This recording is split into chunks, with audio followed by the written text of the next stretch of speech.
Guys, আমরা finally চলে এসেছি। পাম্বান ব্রিজের একটু আগেই আছি এখন।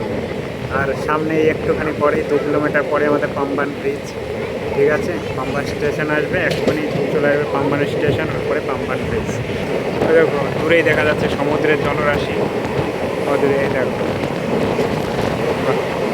চলে এসেছি আমাদের ডেস্টিনেশন, আমাদের 4 ধামের আরেকটি ধাম।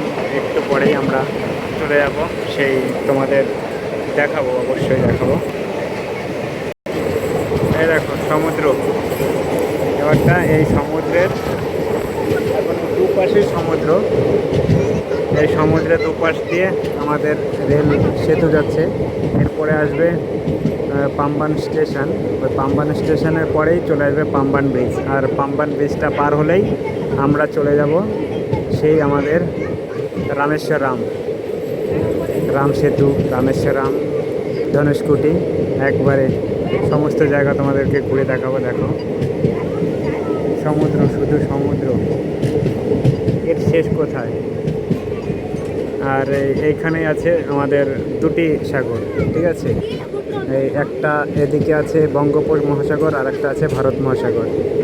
তো যাচ্ছি আমাদের যে রেল লাইনটা যাচ্ছে এর দু সাইডে দুটো ব্রিজ।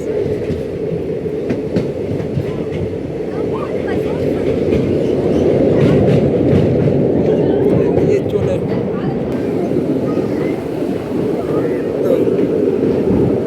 এই দেখো পাম্বান ব্রিজ, আমাদের সমুদ্রের মধ্যে দিয়ে দীর্ঘতম ব্রিজ এটাই। ঠিক আছে, এই একটা রেল ব্রিজ, এটা পুরনো রেল ব্রিজ ছিল, এই পুরনো রেল ব্রিজ। আর ওই হচ্ছে গিয়ে বাইক বাস যাওয়ার জন্য, ওটা হচ্ছে গিয়ে পরিবহন ব্রিজ।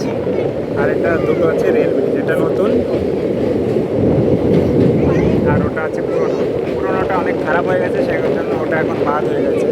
ওটায় কারেন্টের ব্যবস্থা ছিল না, ওটা একমাত্র শুধু ডিজেল ইঞ্জিন চলতো, ডিজেলের ব্যবস্থা ছিল, ওটা ডিজেল ইঞ্জিনে টেনে নিয়ে যেত। আর নতুন ব্রিজটা আমাদের কারেন্টের ব্যবস্থা আছে, সুতরাং আমাদের এখন ইলেকট্রিক ইঞ্জিন যাওয়া আসা করে। দেখো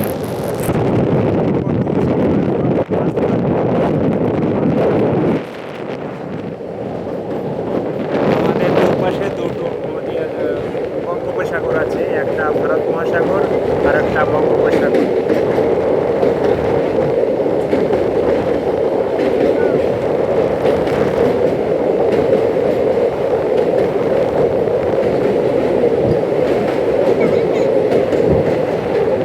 এইখানে যদিও একটু গভীরতা কম, এইখান দিয়ে দেখো এইখানে আবার গভীরতা বেশি। জলগুলো দেখো, মানে এতটাই নিয়ে জলটা, মানে কী বলবো, বলার কিছু নেই। তার মানে বুঝতেই পারছো গভীরতা কেমন হতে পারে।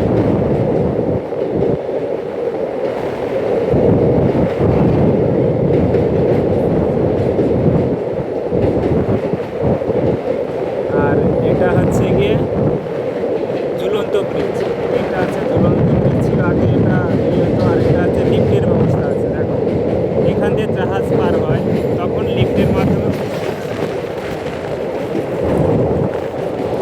আর ওটা ছিল মানে স্লাইডিং, এখান থেকে ব্রিজের শেষ প্রান্তে চলে এসেছি, দেখতেই পাচ্ছ।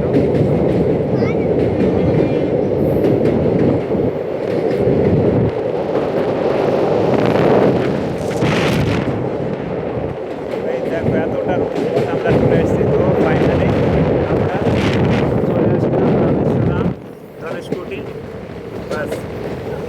আর এখান থেকে আর মাত্র 18 কিলোমিটার গেলেই চলে যাবো আমরা শ্রীলঙ্কা। তো আমরা শ্রীলঙ্কার খুব কাছাকাছি চলে এসেছি। এখান থেকেই আমাদের শ্রীরামজি সীতাকে উদ্ধার করে নিয়ে গেছিলো।